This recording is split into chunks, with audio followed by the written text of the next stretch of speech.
আলাইকুম। তো সবাই কেমন আছেন? আশা করি ভালো আছেন। আমার একটা পার্টি ফোন দিয়েছে যে তার মোটরটা চলতে চলতে অফ হয়ে গেছে। এখন আমি আসছি, আইসা দেখি এটার কি প্রবলেম। আসুন দেখি যে মোটর রানিং অবস্থায় অফ হয়ে গেলে কিভাবে এটারে আবার সচল করা যায়। আসুন দেখি আমরা কিভাবে সচল করা যায়। তো এটা হলো সাবমার্সিবলের কন্ট্রোল বক্স, এটা মেন লাইন। যেহেতু এই বাড়িটা এখনো কমপ্লিট হয় নাই, এই অস্থায়ীর জন্য আমি এটাকে প্লাগ সিস্টেম করে দিয়েছিলাম। দুইটা প্লাগের মাধ্যমে প্লাগ সিস্টেম করে দিয়েছিলাম। তো এখন আগে আমি চেক করব যে প্লাগগুলো সব ঠিক আছে নাকি। প্লাগ কানেকশন ঠিক আছে, মেন লাইনটা চেক করে নেব।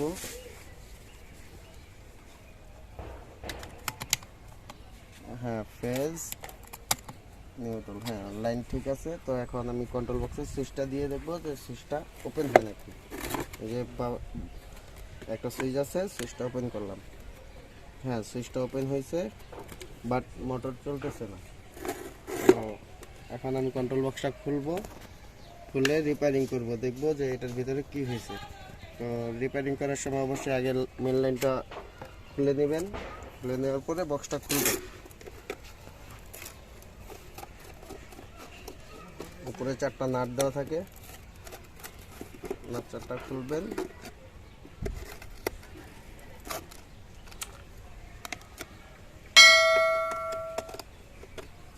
আউটে থাকতে থাকতে স্ক্রুগুলো জং খেয়ে গেছে। তো প্রেশার দিয়ে খুলতে হবে, আর নতুন থাকলে প্রেশার লাগবে না, এমনিতেই খুলবে।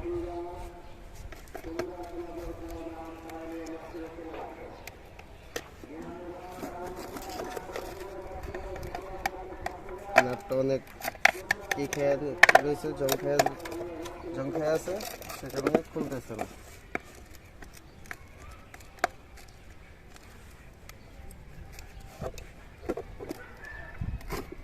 ওকে, তো আমরা স্ক্রু 4টা খুলে নিলাম, খুলে আলাদা করলাম। আলাদা করার পরে এটার পিছনে ডায়াগ্রাম দেওয়া আছে, এই বক্সের পিছনে ডায়াগ্রাম দেওয়া আছে। আপনার ডায়াগ্রাম মোতাবেক কাজ করার চেষ্টা করবেন। তো দেখি স্টপ করে রাখছো, দেখি যে এখানে কোনো কানেকশন প্রবলেম আছে নাকি। তো এখানে মোটরের 3টা তার আসছে, একটা কালো, একটা ব্লু, একটা লাল। লালটা সবসময় আপনার ক্যাপাসিটার হবে, ব্লুটা ক্যাপাসিটার প্লাস কারেন্ট হবে, আর কালোটা ডাইরেক্ট নিউট্রাল হবে। আর এখানে যেটা আমাদের এসি কড আছে, এসি কডের মেন লাইনটা ঢুকবে, মেন লাইনের এসি কড তার ঢুকলে ফেজ নিউট্রাল সরাসরি চলে আসবে সুইচের থেকে সুইচিং হয়ে চলে যাবে, সুইচের থেকে একটা চলে যাবে ওভারলোডে। এই ওভারলোডে যাওয়ার পরে ওভারলোড ঘুরে এটা নিউট্রালে যাবে, আর ফেজ সবকটা ডাইরেক্ট হয়ে যাবে। তো এখানে মোটামুটি কানেকশন সবকটা ঠিক আছে। তো এখানে কানেকশন সব ঠিক আছে। এখন আমি চেক করব ওভারলোড হলো মোটরের যদি অতিরিক্ত প্রেশার হয় অথবা মোটর হিট হয়ে যায়, তখন এই ওভারলোডটা এখান থেকে সুইচ, এখানে একটা অটো সুইচ আছে, সুইচটা উঠে যায়। তো অনেক সময় সুইচটা পুশ করে দিলে ঠিক হয়ে যায়। তো এখানে সুইচটা উঠে নাই, বাট কন্ট্রোল বক্সও সব ঠিক আছে, ওভারলোড ওঠে নাই। এখন আমরা চলে যাব মোটরের ওয়্যারে, যে ওয়্যারে কোনো প্রবলেম আছে না, যেহেতু আমি এখানে একটা এক্সট্রা প্লাগ করে রেখেছি। তো আমি প্লাগের কানেকশনগুলো দেখব যে প্লাগের কানেকশনগুলো চলছে নাকি। এটাও ঠিক আছে। এখন আমি প্লাগটা খুলে দেখব যে প্লাগের থেকে কোনো কানেকশন আউট হয়েছে নাকি।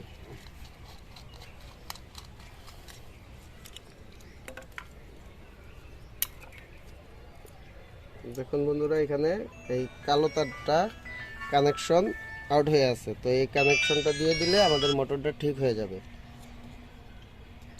এটা সম্ভবত প্রেসারে অনেক টান লেগে তারটা ছিঁড়ে গেছে, তারটা আমরা পুনরায় লাগিয়ে দেব।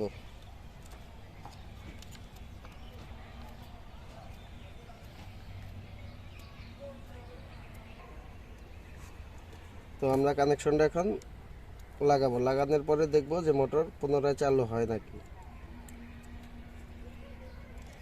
যেহেতু কানেকশনটা লুজ ছিল, তো আশা করি ইনশাল্লাহ আল্লাহর রহমতে এটা চালু হয়ে যাবে। তো আমি বাদবাকি স্ক্রুগুলো চেক করে নেব যাতে এগুলো লুজ না থাকে। আর অবশ্যই মনে রাখবেন কাজ করার সময় সেফটি থাকবেন, কারেন্ট থেকে সাবধানে থাকবেন। যত সম্ভব কারেন্ট অফ করে নেবেন, যখন কাজ শেষ হয়ে যাবে আবার চালু করে নেবেন। তো আসুন দেখি আমাদের মোটর চলে নাকি। তো মোটরের তার পাইপটা আমি একটু সরিয়ে রাখি।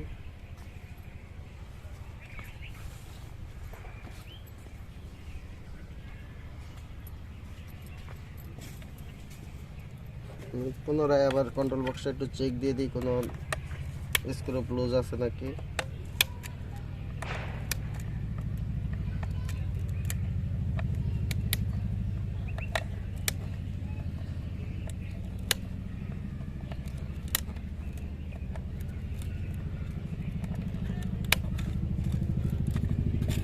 সব এগুলা চেক করে নেবেন।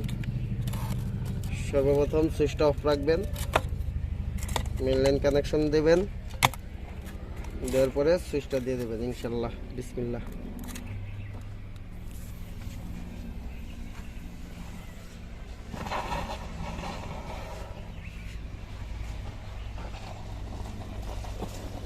দেখুন আমাদের মোটর পুনরায় আবার রানিং হয়ে গেছে।